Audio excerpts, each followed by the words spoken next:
Jumpa lagi di Kotak Cerita.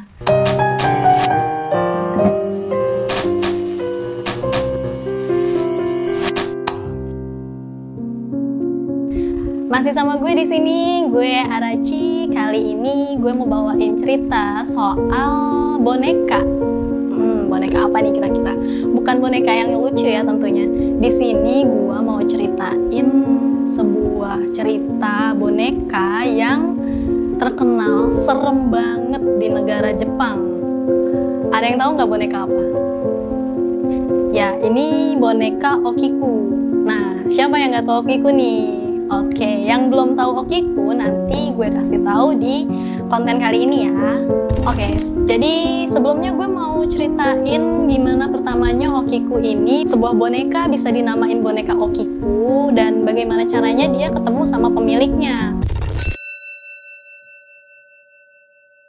Nah, waktu itu ada seorang pemuda sekitaran umur 17 tahun di daerah Sapporo, Hokkaido. Si pemuda ini namanya Eikichi Suzuki, yang dimana waktu itu dia lagi jalan-jalan di pameran maritim, kayak pameran lah ya istilahnya. Dia lagi jalan-jalan nih, lagi lihat-lihat. Ternyata ada satu boneka yang dimana bikin dia tuh mampir ke tempat yang majang boneka itu, karena di situ posisinya dia punya adik perempuan umur 2 tahun, namanya itu Kikuko. Nah, jadi dia ngeliat boneka ini, dia tertarik buat beliin buat adiknya gitu kan. Bentuknya mirip anak kecil, kayak anak kecil di Jepang gitu. Jadi dia pakai kimono ala Jepang, potongan rambutnya itu sebahu dan poninya poni lurus gitu. Kalau di Jepang disebutnya model-model potongan okapa. Nah, jadi kurang lebih kayak gitu penampakannya, dan tinggi bonekanya itu sekitar 40 cm.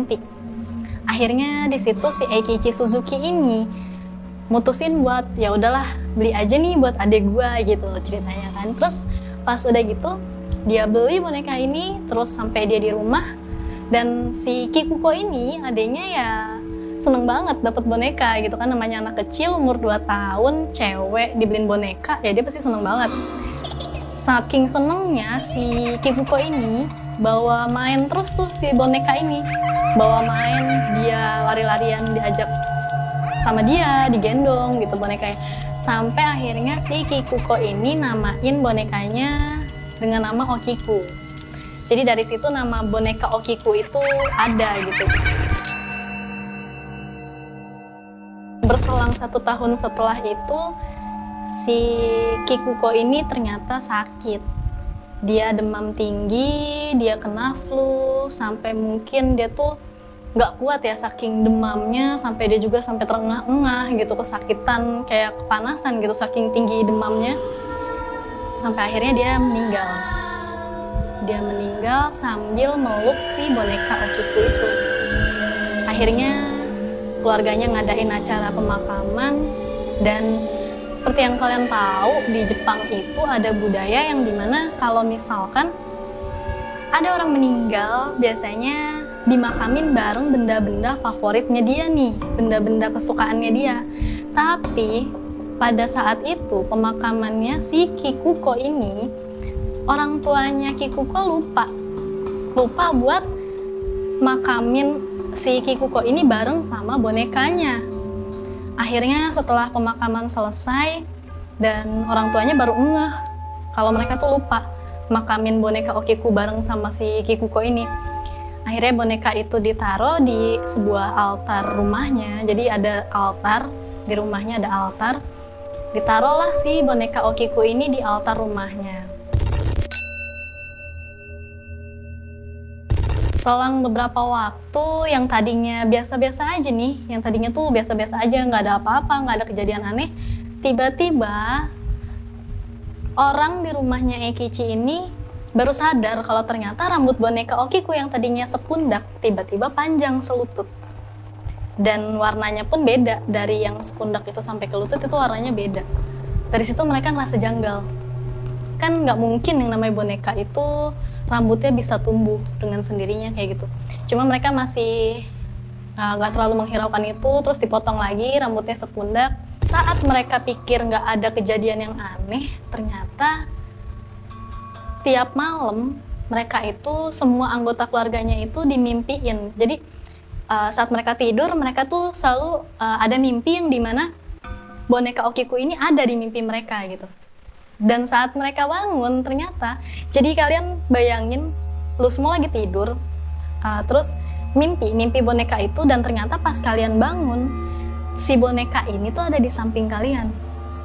Nah, dari situ logikanya boneka ini kan memang ditaruhnya di altar rumah mereka, dan nggak mungkin bisa tiba-tiba pindah ke kamar, ke kasur kayak gitu.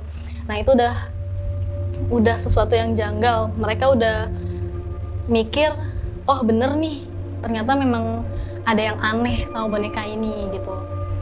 Di situ mereka mikir kalau ternyata anaknya itu, jadi arwah anaknya mungkin ya masuk gitu ke dalam si boneka Okiku ini.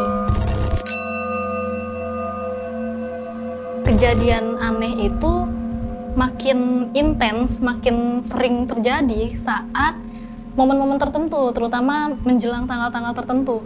Nah, tanggalnya ini menjelang tanggal ulang tahunnya si Kikuko sama menjelang tanggal kematiannya si Kikuko. Jadi menjelang tanggal tersebut itu kejadian aneh mulai makin sering banget terjadi di rumah itu. Mulai dari yang lampu yang tadinya nyala terus tiba-tiba kedip-kedip, mati nyala kayak gitu. Terus bunyi suara gedor gitu, gedoran. Entah itu di dinding, ada lagi mungkin suara gedoran pintu, kayak gitu. Pokoknya mulai makin aneh dan sampai akhirnya keluarga itu pun takut gitu.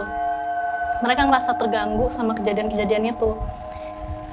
Kejadiannya berlangsung beberapa tahun sampai akhirnya keluarganya Eikichi Suzuki ini mutusin buat pindah rumah. Karena mereka pikir di rumah itu ya udah banyak banget makhluk-makhluk yang nggak bisa berbuat baik gitu kan.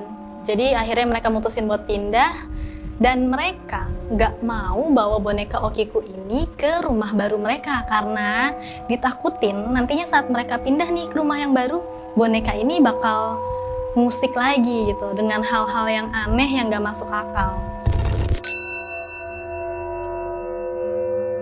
Akhirnya mereka datang ke sebuah kuil. Mereka datang ke sebuah kuil yang namanya itu Kuil Manenji. Mereka di sana ketemu pendeta kuil, mereka cerita mau naruh boneka di kuil itu.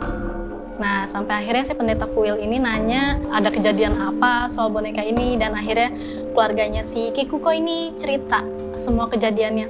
Nah, dari cerita keluarganya itu si pendeta kuil ini akhirnya tertarik nih buat naruh si boneka Okiku ini di kuilnya.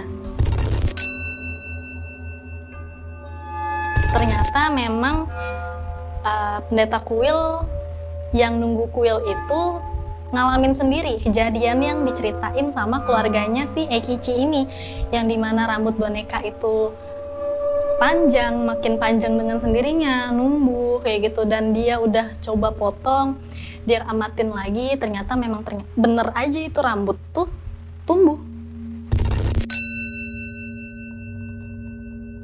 Akhirnya salah satu tim forensik yang ada di Jepang ini dengar berita kayak gitu, mereka tuh tertarik buat neliti sampel rambutnya boneka Okiku ini. Dan akhirnya saat mereka udah lakuin penelitian, ternyata hasilnya tuh bener-bener bikin kaget banget. Karena hasil penelitian mereka itu disebutin kalau ternyata rambutnya boneka Okiku ini sama-sama sampel rambut anak kecil manusia berusia sekitar 10 tahun. Jadi dengan kata lain, rambutnya Okiku ini bukan tersusun dari materi rambut boneka gitu. Jadinya bener-bener boneka Okiku ini tuh rambutnya tuh rambut manusia gitu. Bayangin deh, sebuah boneka tapi rambutnya rambut manusia, yang dimana itu pun bisa tambah panjang sendiri. Dan sampai sekarang itu nggak ada yang bisa ngungkapin gimana bisa kayak gitu. Cuma masyarakat sekitar percaya kalau ternyata rohnya si Kikuko ini, adiknya si Eikichi, masuk ke dalam boneka Okiku itu. Nah, dari fakta-fakta yang ada, dari dari beberapa pengunjung yang datang ke situ, mereka bilang saat ngelihat si boneka Okiku ini, mereka sempat lihat mulut boneka ini tuh terbuka gitu. Jadi yang tadinya mungkin tertutup, mereka lihat tiba-tiba tuh terbuka sendiri mulutnya, kayak gitu.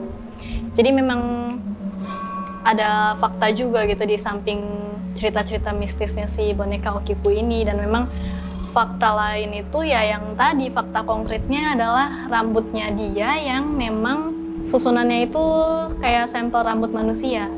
Ya balik lagi, memang mungkin ada yang nganggep itu hal yang gak masuk akal segala macem, tapi memang ternyata emang begitu adanya. Sekian pembahasan boneka Okiku dari gue. Buat kalian yang punya cerita mistis, cerita horor atau kejadian sendiri nih di hidup kalian gitu kan, pernah ngalamin hal-hal mistis, bisa diceritain di kolom komen channel kita.